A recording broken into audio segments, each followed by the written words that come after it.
பொலிக பொலிக பொலிக போயிற்று வல்லுயிர்ச் சாபம் நலியும் நரகமும் நைந்த நமனுக்கு இங்கு யாதொன்றும் இல்லை கலியும் கெடும் கண்டுகொண்மின் கடல் வண்ணன் பூதங்கள் மண்மேல் மலிய புகுந்து இசை பாடியாடி ஊழித்தரக் கண்டோம் என்று பாடுகிறார். கீழே கையார் சக்கரத்து பதிகத்தை உள்ளம் கனிந்து ஓதுபவர்கள் எம்பெருமானாரைப் போல ஸ்ரீ வைஷ்ணவ ஸ்ரீயோடு வாழ்ந்து எம்பெருமானுடைய திருவடிகளை அடைவார்கள் என்று கூறினார். இந்த ஸ்ரீ வைஷ்ணவ சமிருதிக்கு, அதாவது செழிப்புக்கு எப்போதும் ஒரு குறைவில்லாமல் இருக்க வேணும் என்று காப்பிடுகிறார் இந்த பதிகத்திலே. சில வேத வாக்கியங்களை முடிக்கும் போது சாந்தி சாந்தி சாந்திஹி என்று 3 முறை கூறி எல்லாருக்கும் எல்லா நன்மையும் கிடைக்கட்டும் என்று கூறுவார்கள் அல்லவா?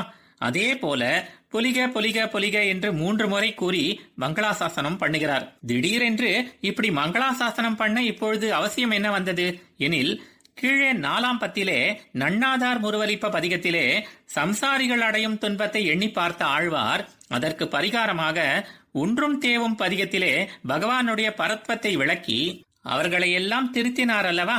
அதனால் இங்கு உள்ளவர்களெல்லாம் திருந்தி இது பூலோகம் இது பரமபதம் என்ற வேறுபாடு தெரியாத அளவுக்கு அங்கு இருப்பவர்களும் இங்கு வரலாம்படி மாறி இருக்கும் இருப்பை கண்டு மங்களாசாசனம் பண்ணுகிறார்.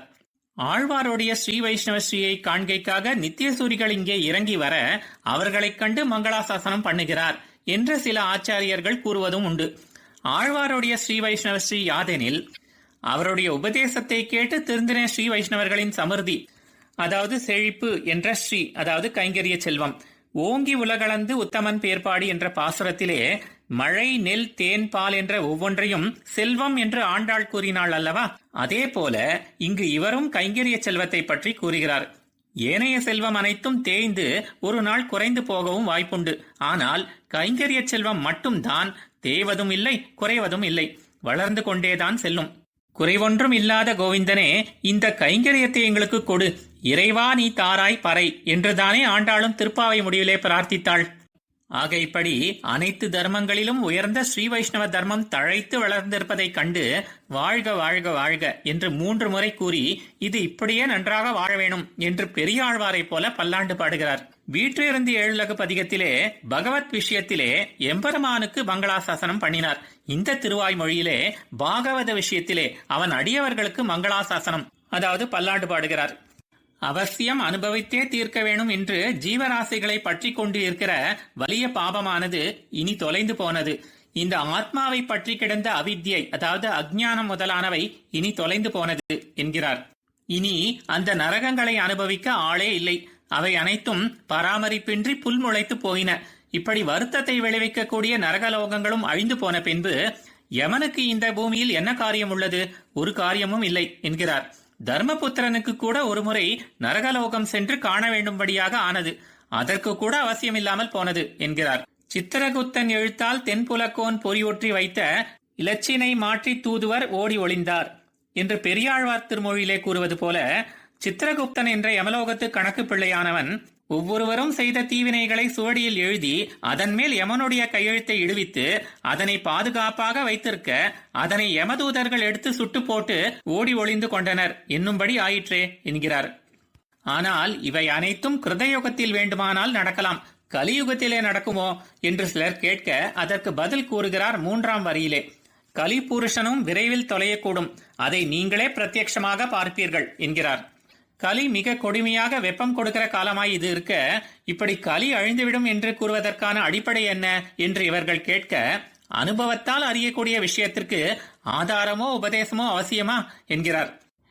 எத்திர அஷ்டாட்சர ரசம் சித்தோ மகாபாகோ மஹீயத்தே ந தத்ர சஞ்சரிஷ்யந்தி வியாதி துர்பிக்ஷ தஸ்கரா, அதாவது எங்கு திருவெட்டெழுத்து மந்திரத்தை உச்சரிப்பவர்கள் உள்ளனரோ அங்கு நோய் பஞ்சம் திருடர் 3மே இருக்காதே.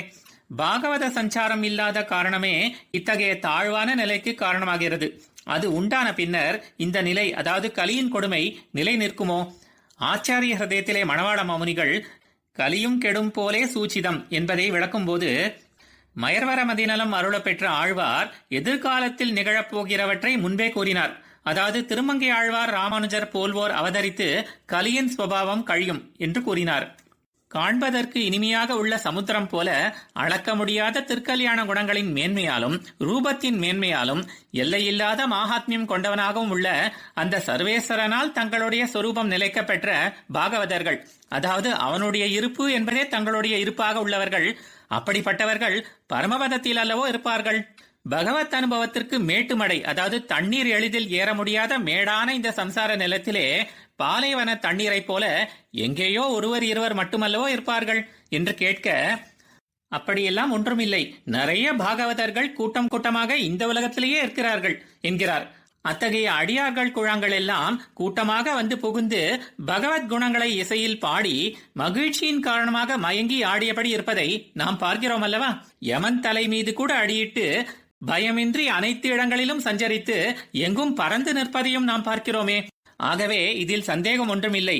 அப்படிப்பட்ட பாகவதர்களின் பிரபாவத்தால் கலியின் கொடுமை என்பது நிச்சயம் கெடும். ஆகவே அவர்களுக்கு பொலிக பொலிக பொலிக என்று பல்லாண்டு பாடுகிறார். ஆழ்வார் எம்பெருமானார் ஜீயர் திருவடிகளே சரணம்.